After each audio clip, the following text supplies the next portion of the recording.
to the results that you get from these various avenues. How do you feel about it? Are you in it? Are just this what brings out your energy? What gets you excited? And also, what is getting a response from people? What are people showing up for? What are they paying attention to? What are they paying money on for? And those are clues to the route for you. Yeah, and I guess if there's any advice I can offer, is even though we need money, we all need money, let's face it. I mean, we have to pay our bills, we have to eat, take care of our families. But when you do it for the money, money has a funny way of eluding you. This is true. You chase it or whatever. Yeah. Yeah. Whenever in my career I have, well, let me tell you, did I ever tell you about my biggest flop that I've ever had? I don't know if I know this. Okay. Because, usually I went through a phase there for about 10 years where I was getting pretty full of myself, where everything I touched turned to gold. I mean, really, everything I did was just like better than the next thing, right? So then I live in Green Bay, Wisconsin, okay? So Brett Favre, who was the quarterback for the Green Bay Packers, is retiring. So I decided, you know what? All I got to do is write this song about Brett Favre retiring, and I'm going to make $1 billion, man. I'm going to, everybody's going to play it, and everybody's going to want to buy this CD, and it's going to be awesome. And so, I really went out there on a limb. And at the time, I had not really any experience with anything other than kids music for about 10 years, because that's what I was doing. And this, even though it kind of translated into kind of family stuff, the sports music industry is a little bit different, and it is an industry. So I decided to do this Brett Favre song, but little did I know that Brett Favre was going to not retire and join their rival teams, and basically all my money, all my investment, all my big plans literally went right down the tube, man. And it was that set me back a few years, and because I was doing it for the money, you know what I mean? So you were probably aiming it at being a Green Bay of a fan base, and then he went to another team, so they suddenly didn't like him as much anymore. Right? Yeah. So nobody. Oh man. Yeah, and not only that, but just in general, Yeah, so for years, Green Bay's been kind of anti-Brett Favre. They're kind of over it now, but for years it was every time he would come to town, they boo him, you know what I mean? And it was just so I'm sitting on, 5,000 CDs, goodbye Brett Favre, you know what I mean? And what do you do with them, So I guess you had to write a I hate Brett Favre song. I suppose. I don't pour know. all your money into that. Yeah, goodbye and good riddance, Brett Favre, I guess. I don't know, but I sure hope he's not listening to the show. No, we don't need a sports person. Yeah, mad at us. I don't think a whole lot of football players probably listen. I don't know. I could be wrong. They're football player musicians. Yeah, I guess. Fans, football fans, cheeseheads. Yeah, they are. Yeah. So anyway, that was my big failure, and it was where I stepped out of what I knew was working and decided to do what I called, a get rich quick scheme, and I did it for the money, and it was a total failure. That was my big, my big failure of the last, decade or so. And so I'd say make sure your heart's in it and that you believe in what you're doing, and just don't do it for the quick buck. It's big of you to be able to admit your failures, Billy. So thanks for sharing. Yeah. Have a seat on the couch. I'll give a prescription for you. But no, here's the thing, though. Let me ask you this, Bob. So here you are dispensing information okay, now here's this guy that's doing, this girl that's doing house concerts. Here's this guy that's doing, licensing. Here's this one that's, got a record deal because they were on, MySpace in the day or whatever, blah, blah, blah, blah, blah. How do you recommend that people take this advice and say, why shouldn't I do this or why shouldn't I do that? Because what I find sometimes is some people get so hung up on all of the different things they can do. Right. They don't do anything. All they do is talk about, well, I'm going to do that. I'm going to do that. No, I'm going to do that. And they end up, there's a lyric in one of my songs I told you about the other day, and it's, I spent so much time getting ready to get ready that I never seem to do anything. And there's a lot of people like that are always either getting ready or moving on to the next thing before they even start the first thing, In the new Empowered Artist book that I just released an ebook format, I refer to them the first time I used the term perpetual planners. people that are always planning stuff but don't get around to a whole lot of doing of it. But a lot of that planning is part of that. Or people always think that I need to know more. If I just knew more, I need to read another book, I need to take another workshop, and it's like, get out there and do it. But so the whole reason that I like to have the success stories, I like my whole purpose in providing that is to expand people's thinking, to let them know what's possible. And even in the books and stuff for years, I've been saying, even though this may not relate to your specific genre, maybe you can't do the exact same thing. How is there a way, an element of it that you can apply to what you're doing? And so it's just expanding your thinking. And I think it's by being aware of the many ways that people have made it, while you may not take that exact route, it could influence the way you think about your own role and place in the world of music. But I know where you're going with this, because it came up in this call that I mentioned, where you have this particular viewpoint about a sea of choices. When we're presented with any possibility, what happens in people's minds? Or maybe in your mind, when the sky's the limit? Well, yeah, I mean, as soon as you're prevented, as soon as you're that's Freudian, wasn't it? As soon as you're presented with unlimited choices, you have more to think about. You know what I'm saying? My dad used to tell me that the difference between, like, for instance, a train is coming, and you've got one choice: jump to the right. But if I could jump to the right, I could jump to the left, I could, grab onto this pole. But by the time you've thought about all your different options, the train has run you over. You know what I mean? Right. So my dad used to say, just jump and make do something. Just do anything.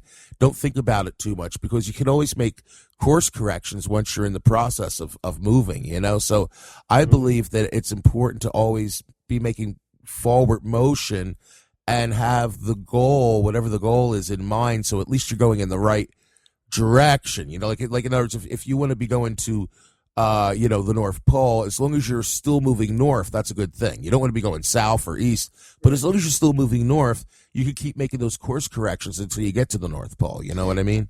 Yeah, there's an old marketing thing about if you present potential buyers with too many choices, too many selections, that their minds get confused and they move on. So a confused mind will choose not to choose, I guess.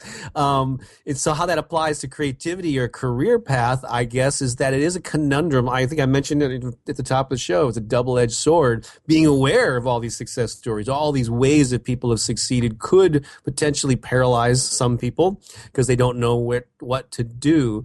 And then we talked about also sometimes when you limit your choices, like when I think I use the example of, you tell one songwriter, write a song about anything you want, any genre, it's totally up to you, go. And some people would thrive with that, but other people would go, oh, geez, where do I start? But if you say, okay, I want you to write a blues song 4/4 time in the key of A, and it's got to be about a golden retriever and a tennis racket. Go. See, that's where I thrive, because my mind just goes all over the place as it is, and so maybe that's one of the reasons why when I did my 12 CDs in the year, every single CD I did had a theme. This whole CD is about superheroes. This whole CD is about science fiction. This whole CD is about trains. Because, sometimes when I'm just left to my own devices, I end up not finishing anything. You know what I mean? And that's my problem. And again, maybe that's something that you need to think about, dear listener, which, by the way, thank you so much for listening today. We really appreciate that you're here. And make sure you tell your friends about our show. Anyway, moving on. Yes. Is my problem is, when I get too many choices, man, I end up just not doing anything. In fact, I'll share this with the listeners right now too. Back when I was doing, I was being prolific. I had like the crappiest computer and like the worst limited choices for microphones and guitars, and I mean, I just did not have anything, and I turned out 12 CDs in a year. I took that money and I bought this monster, studio setup and all the instruments and the mics and everything. I haven't done crap since then because I'm too busy like getting into the technology of it and all the possible. Look what I can do, man. Look, I can sound like a chipmunk. Hey, I'll try this microphone now, and I've got like maybe a dozen projects that are half done now, whereas before I would just move on and do it because if I didn't do it, I was afraid the computer was going to crash and I was going to lose all my work. You know what I mean? So I think you need to go back to a 4-track reel-to-reel. It worked for the Beatles, damn it. Hey, man, I started out on a 4-track reel-to-reel, dude. In fact, I think I was probably the most prolific then since you brought it up. Right. Yes, I was, man. Well, I was more creative, I'll tell you that. Right, when you had limited choices. Yeah. So I'm a big fan, excuse me, of the number 3. And so, I think you behoove yourself to have 3 main primary social media sites that you work on, and actually choose one to be your primary one, the one you put most of your energy in, and a couple others. Maybe do the same thing. Look at the whole the whole buffet, if you will, of success stories that you've read, possibilities you considered, and narrow them down to 3 things that you're going to explore, with one maybe that sings to you a little, speaks to you a little bit more as being the primary one, and then just forget all the other ones for a while, and then just because I think it also came up in our call that the whole thing that you don't have to know all the answers and be certain this is the route, but you just take action, get out of preparation and reading and educating mode, and just start doing something to get feedback from the world on how this thing is panning out, and then go from there and make another decision. Do I want to keep doing this, or this new door opened over here, I'm going to check this out? I don't know. It's kind of a intangible way of doing things, but I think it's really the only way that we all figure it out. I do agree, but the most important thing again is do something every day. Don't think about doing something. And if you only remember one thing from this entire show today, just remember that doing at least something every day instead of thinking about something every day. I think you'll be amazed at how far you will go with just that one simple act. I quoted somebody, I can't think of her name, it's Anna something. It's that she wrote a book called Letters to a Young Artist, but I quoted her in my new book where she said something like, and she's more in the theater world, she said, talking about acting is like thinking about swimming or something like that. You got to actually do the thing to know if it's going to work or what's going to happen. Well, I'll give you a perfect example. The big difference between you and me, Bob, when it comes to the writing thing. Do you know why I'm not a writer? Well, you say you're more of a talker, or you have. There's a really simple reason. There's only one reason I am not a writer. Do you know what it is? Because you haven't done it very much. I don't write. You don't write. What do you have to do to be a writer? You have to write. There you go. This is why I'm a full-time performing musician. What do I do all the time, Bob?